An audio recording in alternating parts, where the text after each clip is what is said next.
The Miracle Mile, a Christmas drive with the Whitlows. Created by Red Cardinal Kitchen. The light of a living archive.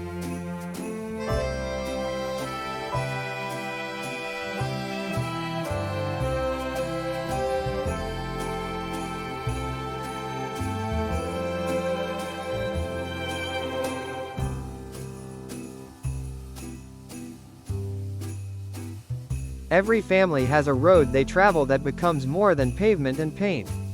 For the Whitlows, it was the Miracle Mile, a stretch of neighborhood that shimmered each December with the kind of light that could make even the weary believe again. This story is not only about Christmas lights, but about the quiet endurance of love, the passage of time, and the way small traditions become the threads that hold generations together.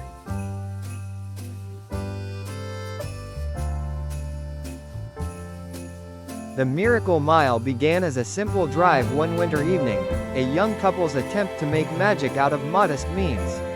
What followed was a tradition that outlived the car, the children's childhoods, and even the first generation that began it. This story is offered as a reflection on how ordinary moments, popcorn in a paper bag, cocoa in mismatched thermoses, can become sacred when remembered through the lens of love. Before the lights and laughter, there was only the road. Newly married Samuel and Marion Whitlow, still learning the rhythm of shared life, set out one December evening with two restless children and a longing for wonder. When Samuel, ever hopeful, suggested a drive to see the town's new light displays, the Whitlows discovered the Miracle Mile. A place where darkness gave way to color, and every twinkle whispered that love, though fragile, could be enough.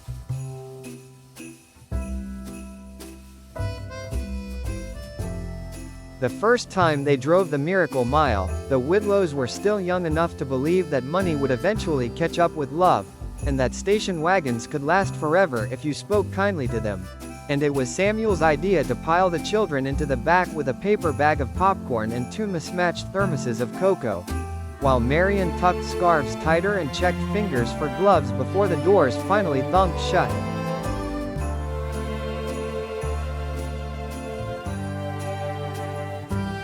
The car smelled of mittens and gasoline and buttered salt, the heater groaning as it tried to push back the cold that had settled into the seats since morning, and Jonah and Elise shared the back window like it was a movie screen, each breath blooming into fog.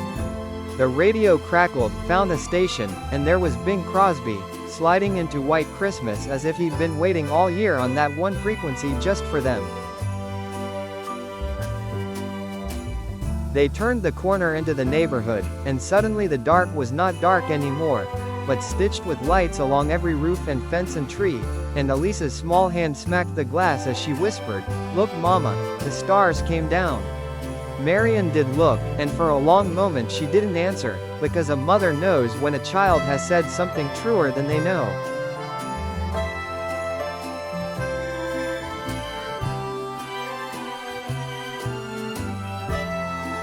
The houses passed in slow procession, each its own vision of Christmas, icicle lights, leaping reindeer, grinning snowmen, and a quiet nativity glowing blue and gold beside gathering snow. Samuel's hand stayed steady on the wheel, his smile flickering at each child's gasp, driving as if not to disturb something holy. They slowed before a wide L-shaped house where light flowed from a hidden projector, making the walls seem to breathe snow without ever growing cold. "Looks like the house is dreaming," Jonah said quietly, and Marion reached back to squeeze his knee, surprised at the poetry in a boy who usually spoke only in facts about trucks and frogs. On the way home, both children fell asleep with candy canes still wrapped in their fists, and Samuel and Marion drove in a silence that wasn't empty at all.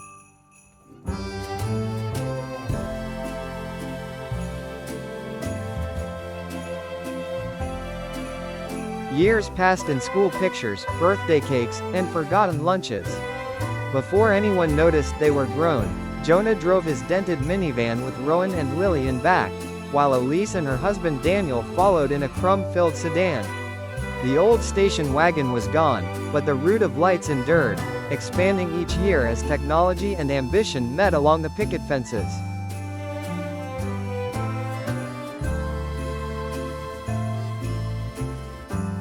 "Don't go too fast," Claire said as Jonah tapped the wheel to rockin' around the Christmas tree.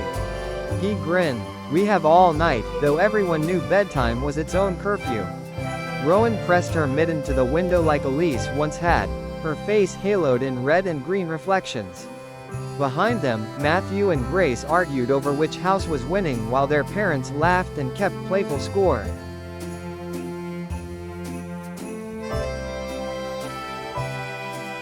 The Santa house remained, its magic renewed. Now a lifelike Santa crossed a glowing window, ate a cookie, drank milk, and waved so convincingly even teens sat up straighter. "He still finds us every year," Elise said over the phone as she and Marion juggled wonder and seatbelts. In the minivan, Jonah lingered to watch twice. Rowan and Lily needed proof the cookie was gone, and he didn't mind at all. Time turned another corner, and one year Samuel found himself in the passenger seat instead of behind the wheel, hands idle in his lap, while his grandson Rowan drove a button-filled SUV glowing calm blue. In the back, Marion rode with Lily's little Olive and Theo, who chattered over the inflatable snowmen multiplying in every yard and debated which house had the best spirit.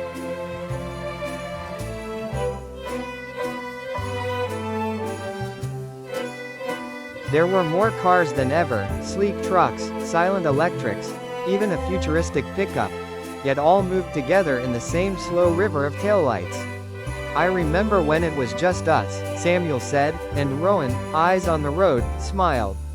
"You started something big, Grandpa."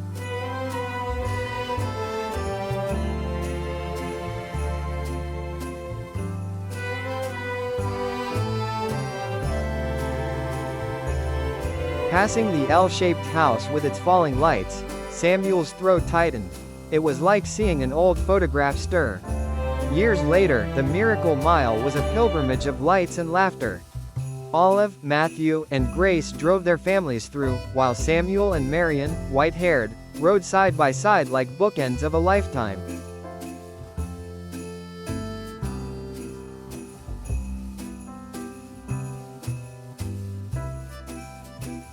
Scout, the loving dog with toasted bread fur, sat in her velvet booster like a small traveler, watching the glowing houses and barking only at dogs in sweaters.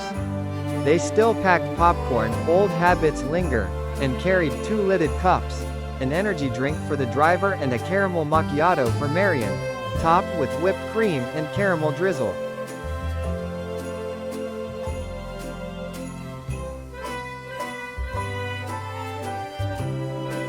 The car carried the warm scents of coffee, butter, and Scout's clean fur, while outside lingered the chill of late autumn and wood smoke. Samuel's quiet question about the boys made Marion laugh, recalling the old station wagon's struggles up a hill. They passed the golden nativity house, where she made her familiar, reverent sign. Ahead, Ben shouted about the Santa house, and Junie sang her own cheerful version of a Christmas song. As they reached the Santa window, the caravan slowed in quiet harmony so every child could watch Santa walk, sip milk, and wave in that timeless gesture between trick and tradition.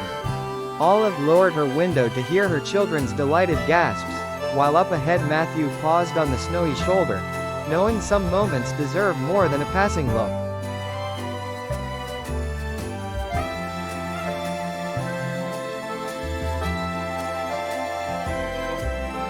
In their hybrid, Samuel waved as he'd always done, and Marion's eyes filled, not for Santa, but for all the selves she'd once been, still riding with them.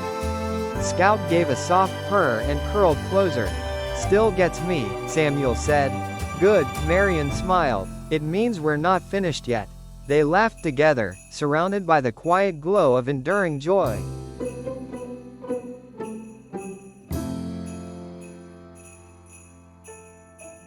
Near the route's end, cars slowed by a tent where cheerful volunteers collected food share donations with gloved hands and grateful smiles.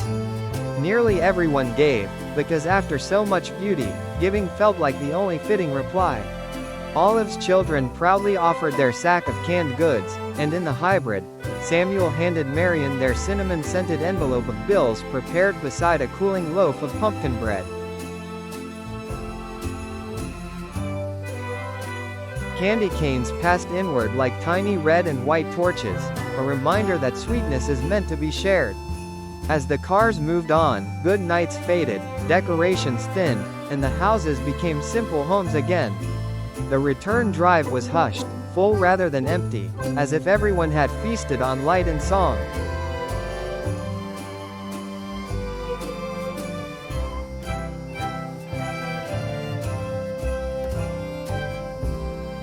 Scout curled into sleep, tail twitching in contentment, while Marion sipped the last of her coffee and watched the streetlights glide by, thinking of all the Whitlow faces that had once gazed from car windows through the years.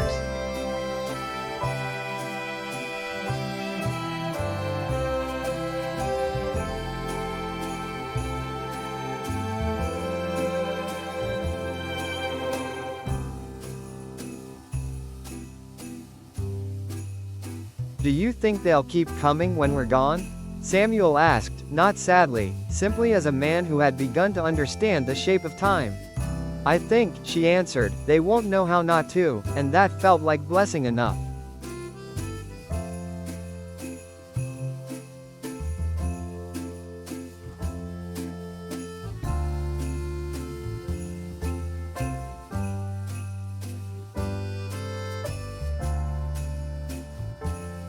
Back at the house, warmth greeted them as the door opened, rich with the scent of pumpkin bread and cooling cookies. Moving in quiet rhythm, boots, coats, Scout's leash, they shared thick slices of bread and jam-dotted cookies at the old wooden table that had witnessed every year of their tradition.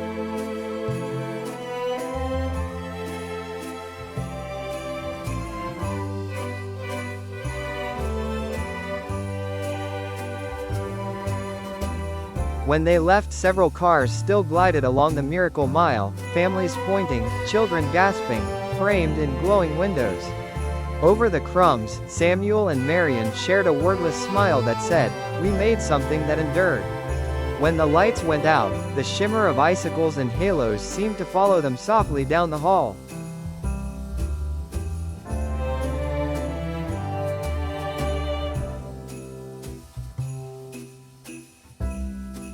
Somewhere, far away but not really, that old station wagon still turned the corner into its first Miracle Mile, carrying a young couple and two small children, unaware they were entering a story that would outlast them. On nights like this, time curved like a wreath, woven from evergreen memory and small, glowing bulbs of tradition, tended and passed from hand to hand.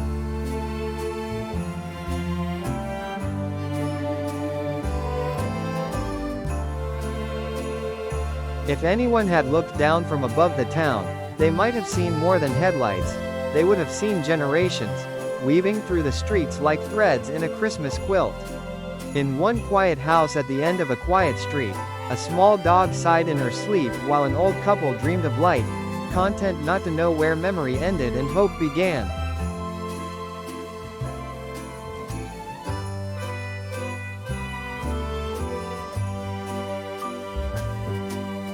And out on the Miracle Mile, the lights kept shining, steady, timeless, and faithful to the enduring miracle of people who still came, year after year, simply to feel wonder together.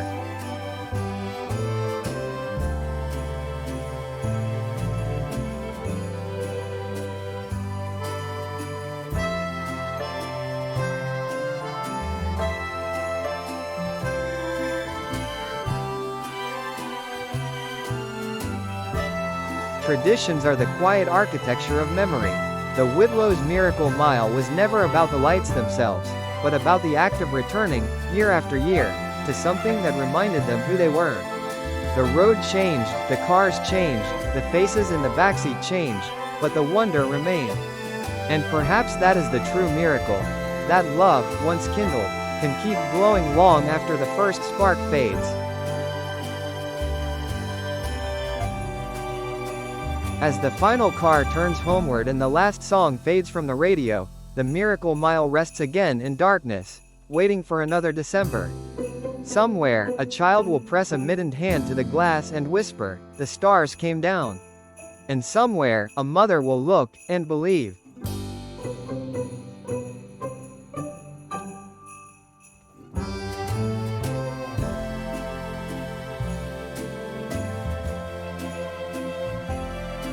Years later, when the lights finally dimmed for good and the neighborhood grew quiet, Jonah and Elise returned one last time. They parked side by side, engines off, and sat in the hush of falling snow. No music, no crowds, just memory. The road was empty, but in their minds, it still shimmered. And for a moment, they could almost hear their parents laughing softly in the front seat, the heater humming, the world made new again.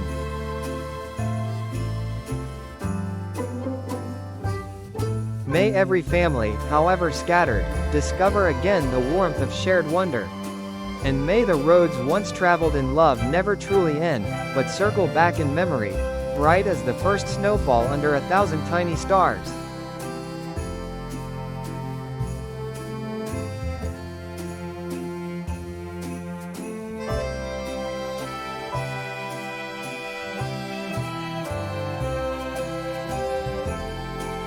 May every journey find its light. May every family, however scattered, discover again the warmth of shared wonder. And may the roads once traveled in love never truly end, but circle back in memory, bright as the first snowfall under 1,000 tiny stars.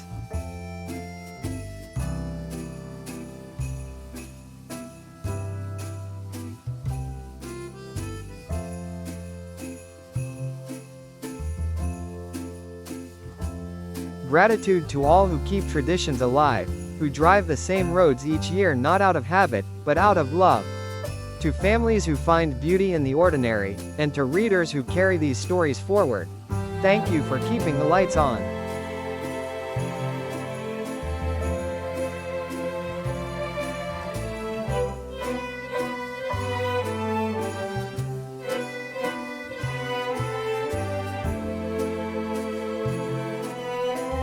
Thank you friends for watching and reading. May the Miracle Mile remind every heart that even the simplest moments can become timeless when shared in love. Until the next story, may your nights be bright, your roads safe, and your memories warm.